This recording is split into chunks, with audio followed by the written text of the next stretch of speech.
So I'm very pleased to introduce Sam Fiorella, who has decided to launch the idea of his upcoming book and a wonderful concept here. And so I leave it to you, Sam. Thank you.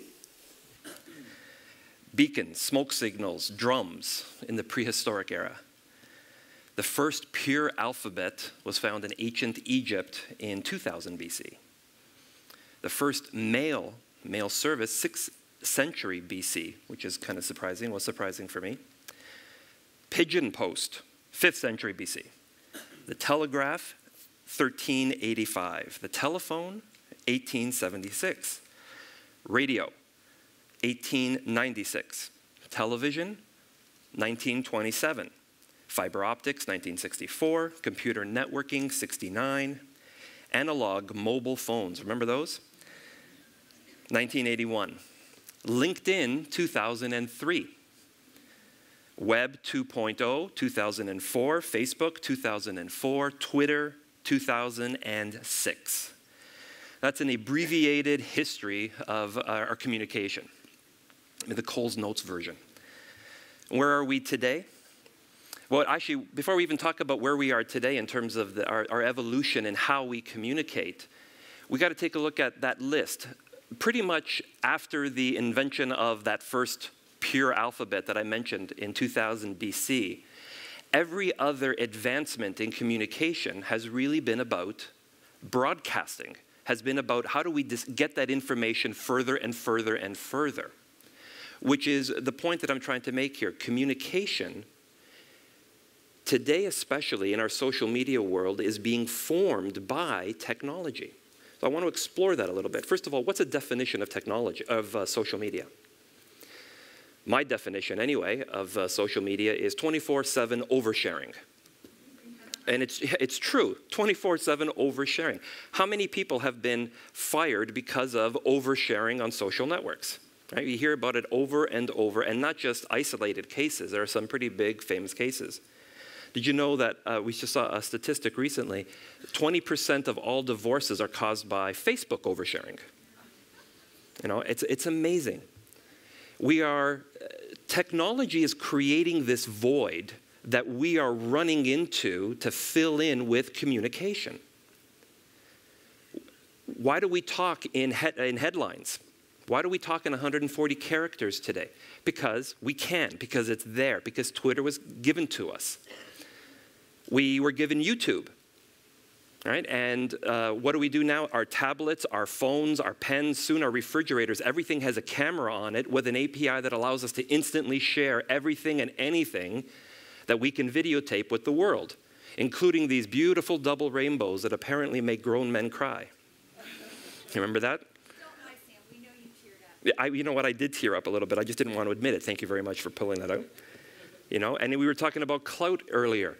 You know, this concept of influence measurement. You know, people today are only tweeting at a certain time or only talking to certain people and only at on certain subjects. Why? Because they're trying to game the system to increase their score. They're altering the nature of their conversation with whom, when, how, to game that score. Technology is creating voids that we are jumping in to fill in with communications. So let's move that into the next level, social media for a business and social business. And organizations are trying to evolve into a social business by purchasing products like Yammer or Jive, great tools, technologies that help facilitate and encourage conversation amongst silos across the organization.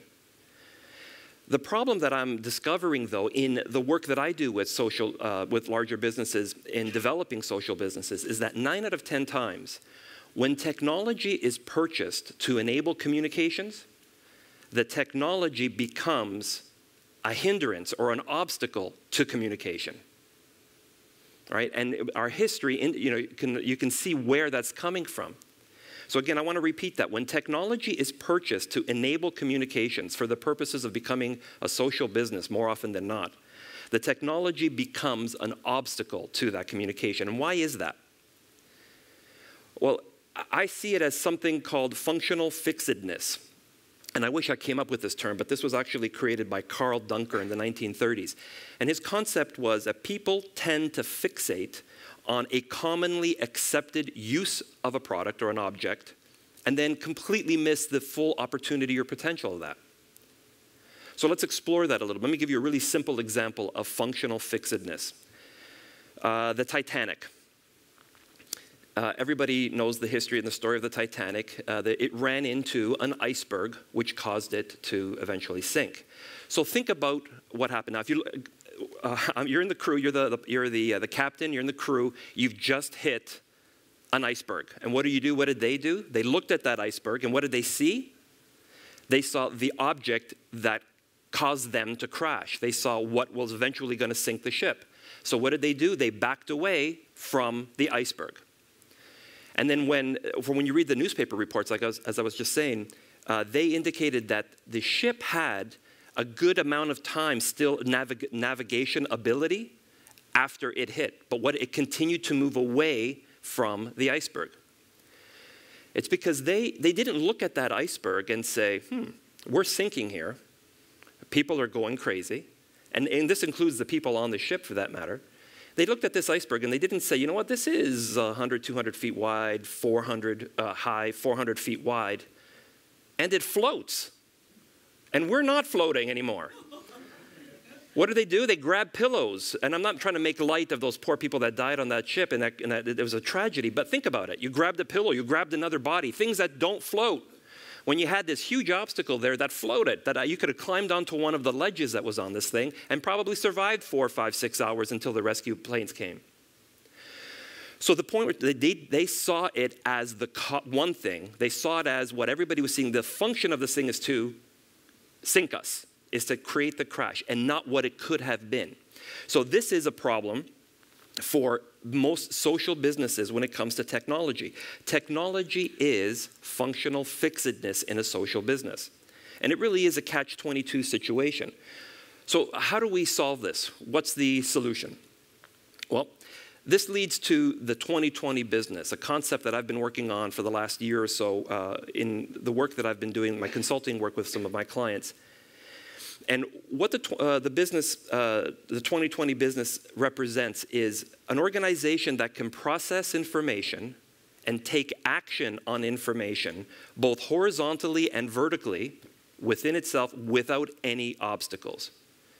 So indulge me for a minute. The format of this presentation doesn't allow me to go into all the details, but in a nutshell, what that means is that communication can flow and can be processed, could be understood, and action can be taken upon it quickly, horizontally across silos, and vertically across job functions and whatever structure you have in your organizational ladder. Now that's easier said than done, and a lot of people are trying to slap technology on it and calling that a social business. But let's understand what the obstacles are.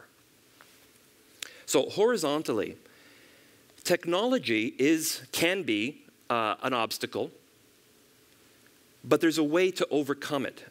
Technology, or the obstacle of technology when you're communicating horizontally, can be overcome by changing the culture of your business. Changing the culture of your business. How many of you have encountered the IT department being very, very territorial over their information and their data stores and processes and approvals? If you're in marketing department, certainly you know what that's all about. If you're in the IT department, how many times have you grumbled, oh, the marketing guys, they don't know anything. Let's just keep this to ourselves. Don't tell them that this is how we're doing it. Right? You're all laughing because you know exactly. Within sales and marketing departments, two departments that technically are together, work together, or should be working together, 9 out of 10 times, the larger the organization especially, the less likely they are to share and work together. Corporations, and again, the bigger you are, the worse of a situation this becomes, are created all of these fiefdoms. Everybody is fighting for their territory. Everybody's fighting for their own budgets. And what are they doing? They're creating multiple paths for this organization. They are not communicating well. So no matter how much incredible technology you purchase and you invest in, with all due respect to Yammer and Jive, and they're great tools. I've seen them working. And I'm going to give you a case study of actually how they can work very well. Without first understanding the culture of your organization and working to fix that, you will never become a social business. Now, vertically, this is an even bigger challenge, especially today with the difference between how the boomer managers and the millennial staff within an organization think. There's already a huge communication divide or communication gap in the way that our brains are wired to work. You know, myself as a Gen Y and those that are much older, the boomers. The way that they work, and thank you nobody for laughing when I said that I'm a Gen Y, by the way. What this challenge that's happening is, a lot of people, again, are throwing technology at it. Well, if we have these social technologies in place and we have these 12-step processes for how things are going to communicate with each other, then we're going to have that. Everybody will talk to each other. But the reality is, technology will never stop being an obstacle in the hierarchy or in the vertical data share if you don't first fix the problem of ego. Horizontally, you have a problem of culture. Vertically, you have a problem of ego. Why? Because senior executives have too much ego, too much pride to listen, and worse, to empower frontline employees. Your frontline employees have the best insights into your customer experience. Department managers who are each fighting for their own fiefdoms, for their own budgets, are 9 out of 10 times in competition with the people, their assistant vice presidents and their managers and their directors who are gunning for their job. So corporations have a challenge with ego. So if you cannot fix the culture issue and address that, and you cannot fix the ego issue, no amount of technology will make you a social business. So if you're going to have or evolve to this business 20 or this 2020 business and have 2020 vision, which means that you can take an idea, process it, and act upon it in real time, vertically and horizontally, without obstacles, you have to address those two issues. So how do we do this? I'm going to give you a case study. I interviewed somebody, and this is where I came up with this concept or this idea of the business of the 2020 business. And I got this revelation, what Oprah calls her aha moment. And when you look at this chart here, and sort of us Neanderthals of where we started and where we ended up, still hunched over, fixated on one thing, what I think is going to happen, if this will work, I'm not even sure where I'm pointing. There we go. We need to stand up again. We need to evolve again and get our heads, out of the computer. What I see is happening by the year 2020 is that committees of people will come together on demand, creating what we call functional committees, not around department functions, but around ideas. I call them idea flash mobs within an organization. And an idea flash mob is an idea that can be sparked by anybody through any channel, by a customer saying something on Twitter, complaining or giving you kudos, by a customer service rep on an internal social network bitching about his day and about what somebody said, or a salesperson bragging about a recent acquisition.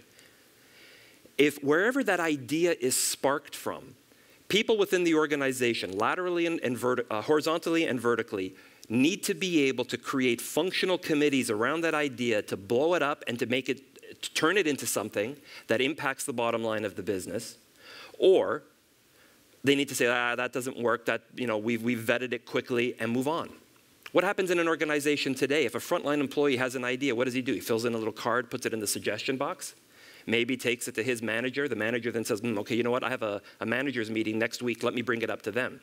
At the manager's meeting, a VP says, that's an interesting idea. Okay, I have a quarterly VP meeting in next quarter. We just missed it. Let me put that on the agenda for that quarter's meeting. Well, then it may go to that if he doesn't forget the next quarter. Then says, you know what? Then the VPs and the CIO or the CEO says, that's a good idea. I like that. Yeah, what does that cost? Oh, okay, hang on. I'll come back to you with that. Another quarter goes by. By the time you've actually done anything with it, your competitors, your younger upstarts, have taken over. So how do we fix this? That's where the idea of these idea flash mobs come in. So imagine that. A spark automatically creates a committee. If you have the technology in place, you have the culture and the ego issue addressed so that you've got lateral, horizontal and vertical thinking. Imagine what that can do to your business. Now, let me give you an example. I recently interviewed a very large bank. They got over 100,000 employees across Canada, actually around the world. Canada, US is where the majority of their branches are, but they've got locations around the world. And they went through this exact challenge. They started experimenting with technology, and they were struggling. Ideas weren't really flowing. They didn't have that 20/20 vision. So they started working on the culture, and they stopped moderating their internal conversations on these internal social networks. And then they encouraged people not only to say whatever you want, we're not going to stop anybody, outside of, obviously hate literature and, criticizing other people's, clothes and things like that. You can say whatever you want. They not only said, not only am I not going to monitor you, I'm going to give every one of you, every employee, from the part-time employee, from the janitor right up to the CEO, the opportunity to create your own forum, start your own discussion, engage anybody, eavesdrop on any other conversation going on amongst anybody, including the executives. Complete free reign. That scared them at first, but then they understood that they had to have that culture change. And the only way to do it was to create those enablement policies and not punitive policing policies around that. That's the only way they were going to get rid of the culture problem and the ego problem. So what happened? One of the first case studies that came out of this, an employee, and I'm going to call him employee A. So this is at a bank. So imagine the retail part of the bank. When you have a check and you're going to sign a check or cash a check, they're going to check your signature. What most banks do, or this particular bank, and I think most of them do, is they go to your file card, right? And they'll look for your card that you signed when you created the account, and then they're going to verify your signature with the check. A lot of them don't do it, not because they have another option, but only because they're just, whatever, I know you, or I'm just too lazy to go and do it. So there was all kinds of problems that were being created. From a customer service perspective, it was bad because they had to go find a card, and it kept you waiting. From the bank's perspective, it was bad because a lot of them just weren't doing it because they didn't want to piss off the customer. So employee A says, you know what, this is silly. We have all of this technology in this bank. Why can't we just, pull up a digital signature on screen when I see their profile that I could verify right here? It's instant. It's like the simplest thing to do. I could do it. And he went on to the internal social network, and he posted this idea. He goes, guys, this has been bugging me for a while. And he just posted it out there to the internal universe. Well, somebody, the branch manager at another branch said, you know what, somebody mentioned that to me. And then somebody from the HR department said, you know what, in an exit interview, somebody mentioned that to me. And so all of a sudden, people across different departments were saying, yeah, that happened. Yeah, I agree with that. You know what, that bothers me too.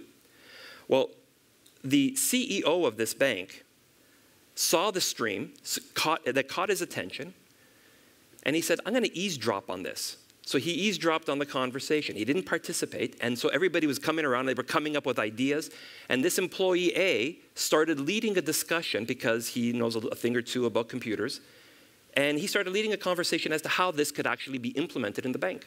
The CEO, after 2 weeks of this conversation that was going around internally, chimed in and said, guys, I've been listening to you for a little while. I think it's a brilliant idea. Employee A, I want you to spearhead a project team to implement this, and I've just approved the budget of this to make it happen. Right? Great story. Do you know who that person was, employee A was? He was a part-time employee that worked Saturday mornings only while he was in his first year of college. Okay?